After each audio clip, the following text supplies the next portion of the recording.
પ્રથમ ક્રમની પ્રક્રિયાનો ટી હાફ 10 મિનિટ છે. 10 મોલ પ્રતિ લિટર પ્રારંભ કરતા 20 મિનિટ પછીનો વેગ કેટલા મોલ પ્રતિ લિટર મિનિટ ઇન્વર્સ હશે? મિત્રો હાવ હેલો પ્રશ્ન, પણ આપણે ગોટે ના ચડીએ એટલે મગજમાં પહેલા રાખજો કે તમને એવું કીધું 20 મિનિટ પછીનો વેગ પૂછ્યો છે તો સૌથી પહેલા મારે કે ગોતવો પડશે. કે એટલે મારા મિત્રો શું થશે? 0.693 છેદમાં t1 હાફ. t1 હાફ તમને આપ્યો છે કેટલો? તો કે 10, એટલે 0.693 છેદમાં 10 એટલે 0.0693. આ તમારો કે આવ્યો. જો પ્રારંભમાં તમે વિચારવા જાઓ તો આ વેગ છે, આ પ્રારંભિક વેગ છે.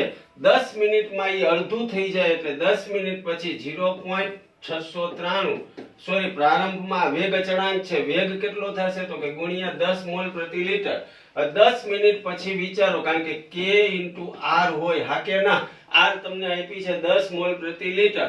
હવે તમને 10 મિનિટ પછી થાય એટલે 0.0693 ગુણ્યા 10 ભાગ્યા 2.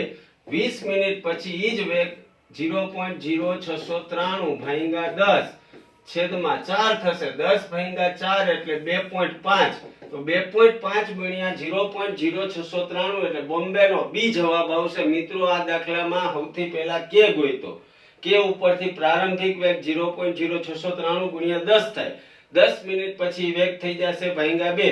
20 મિનિટ પછી થઈ જશે ભાગ્યા 4. તો 20 મિનિટ પછી વેગ કેટલા મોલ પ્રતિ લિટર હશે? તો કે બી, બોમ્બેનો બી.